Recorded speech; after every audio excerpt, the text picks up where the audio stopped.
do before the sun goes down. It's what you're doing, making me feel like I'm falling. And when you're moving, I can hear my calling. There's no one else here that I see but you. It's what you're doing. Hey everybody, it's Mickey, and in today's video I have some cozy fall recipes that'll help bring your family back around the table. So if you are new here, I hope you'll take a minute to subscribe. I put out new videos every week about all things home. I'm so glad that you guys are joining me in the kitchen today. You know, it's getting to be that time of year again where we're back to school, we're back to gathering around the table for a good meal. So in today's video, I'm sharing 4 recipes that will help you get back to your fall routine. To get started today though, I am making my favorite fall breakfast. Once the days get a little bit chillier in the morning, I like to make my own version of an egg McMuffin. I just saute some spinach. I add 1 beaten egg with a little bit of milk, salt and pepper, Mrs. Dash, and some hot sauce.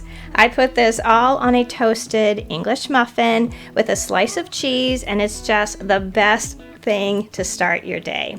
I wish I could tell you that I drink something pumpkin spicy in the morning, but I've never been a coffee drinker, so I just have a little bit of ice water along with my breakfast.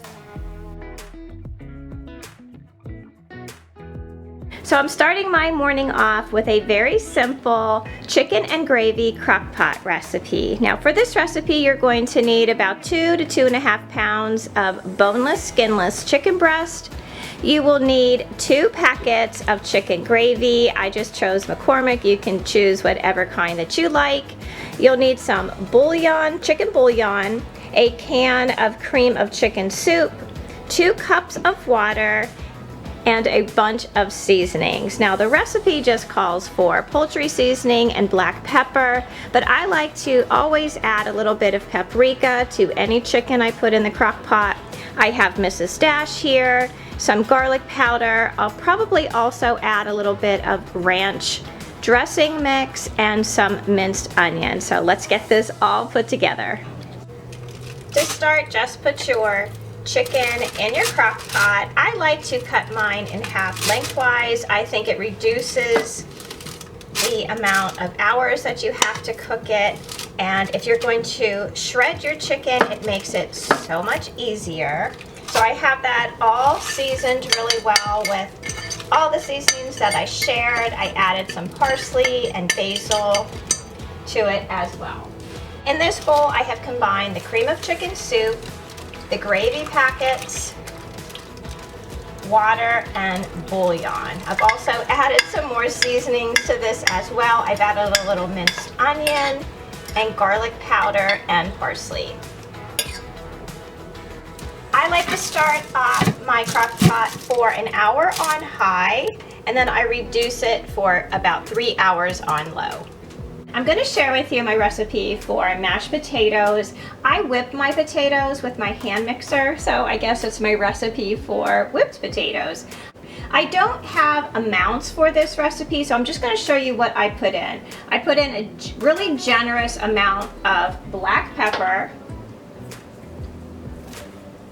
salt, minced onion, a little bit of ranch seasoning, some garlic powder, and some Mrs. Dash. I also add several tablespoons of cream cheese and a big spoonful of butter or margarine. Whatever you have on hand is fine. And then we just whip.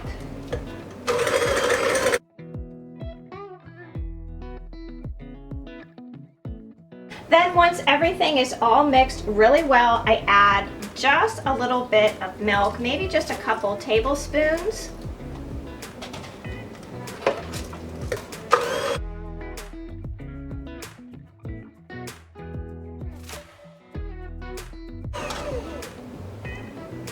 A little bit more.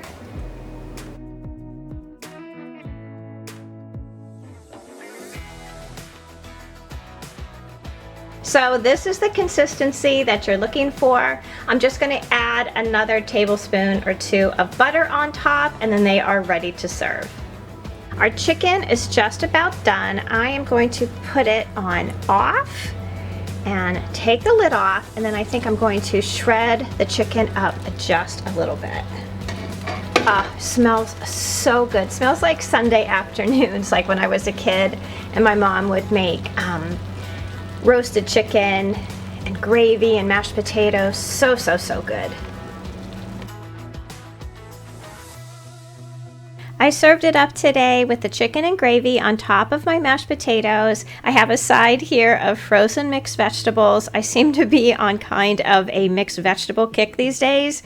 To me, this is just one of those ultimate cozy dinners you can have any night of the week. They just make the house smell so good, and it's a recipe that everyone enjoys.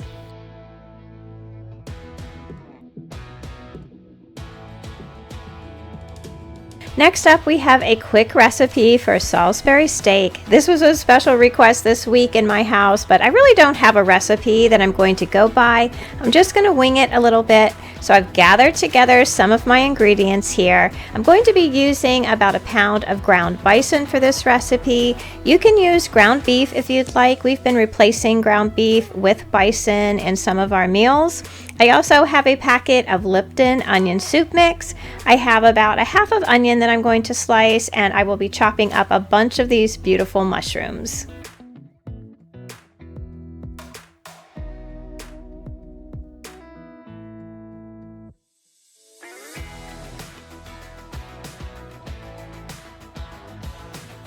To a medium mixing bowl, I'm dumping in my package of meat.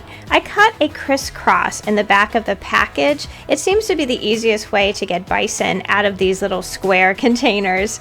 To this, I'm going to add my packet of Lipton onion soup mix and about 1/4 of a cup of breadcrumbs. I just mix it all together with my hand, and I make 3 good-sized patties.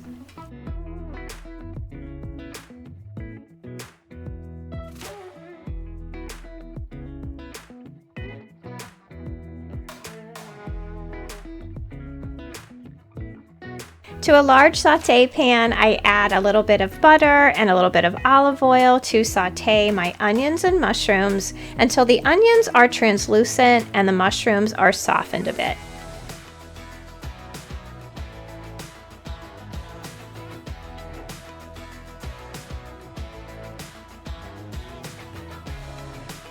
Once they are all done, I remove them from the pan and set aside. I add a little bit more butter and maybe a drop or two of olive oil to the pan, and I add my bison patties. I cook these for several minutes on each side. Now you can cook these to whatever degree that you prefer. I cook ours until there is very little pink left on the inside. Once the patties are all done, I remove them from the pan as well, and I drain any excess grease that's there. Returning the sauté pan to the stove, I use a little bit of white wine to deglaze the pan.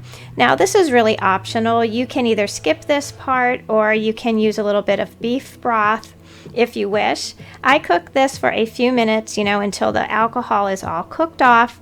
And then in a measuring cup, I've added some cornstarch, a packet of brown gravy mix, and I mix it up with about a 1.5 cups of water. And then I add this to the pan and cook until it thickens up a little bit.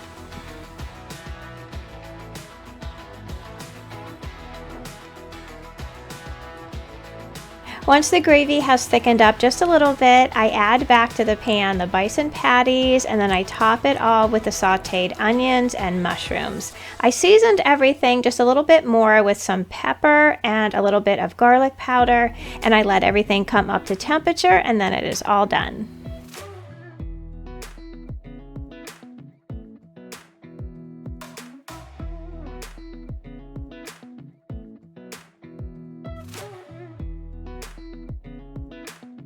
This is such a yummy, simple recipe. I'm serving it here with my mashed potatoes again, using the same recipe that I shared earlier, along with my favorite mixed veggies. When the kids were young, they used to call this dinner Mom's Blue Light Special because it was so reminiscent of the meals that we used to get in diners when we would travel back to Jersey to visit family.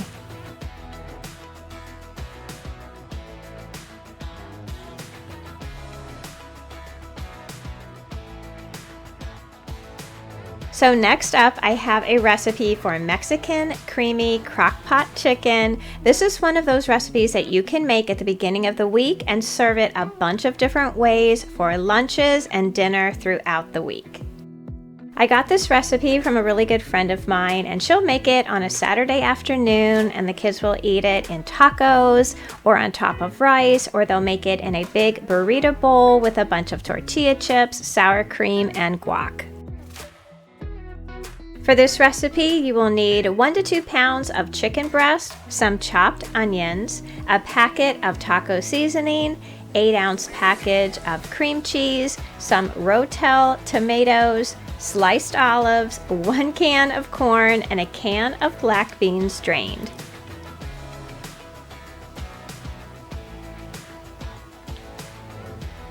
So once I wrestle the crock pot liner into the pot here, I'm going to add the 2 pounds of chicken, and I've cut it in half lengthwise. I've also seasoned it a little bit more with some black pepper, garlic powder, Mrs. Dash, and paprika.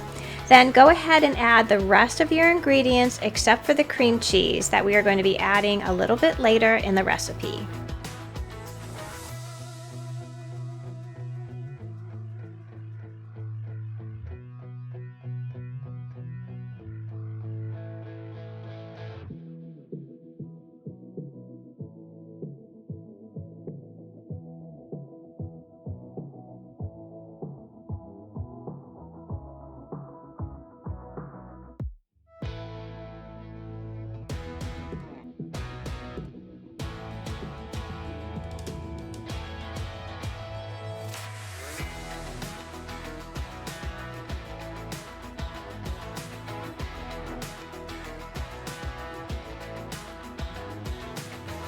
Once everything is added to the pot, you're going to cover it, cook on high for the first hour or so, and then reduce it down to low for the next 2 to 3 hours. So the chicken has been cooking for about 3 hours total. So I'm going to check the temperature of the meat. Now, since it is well above temperature, it's time to add the cream cheese. If you're adding cream cheese to your crock pot recipe, be sure to let it sit out and soften and come to room temperature a little bit. This way it mixes easily into your recipe. Otherwise, it could be a little lumpy, which isn't exactly appetizing. So before I add the cream cheese, I've shredded up the chicken a little bit and add in the cream cheese and let it cook for an additional 30 minutes on high.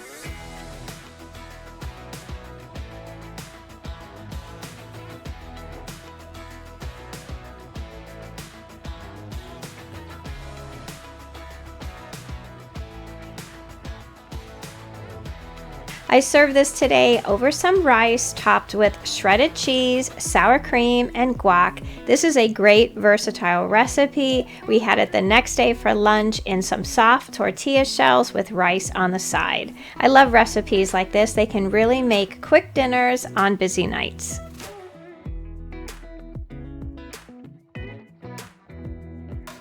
So thank you all so much for watching today. Please let me know in the comments section down below if you tried any of these recipes. I think it is just a universal thing. We are all looking for quick, simple, and delicious recipes to feed our families.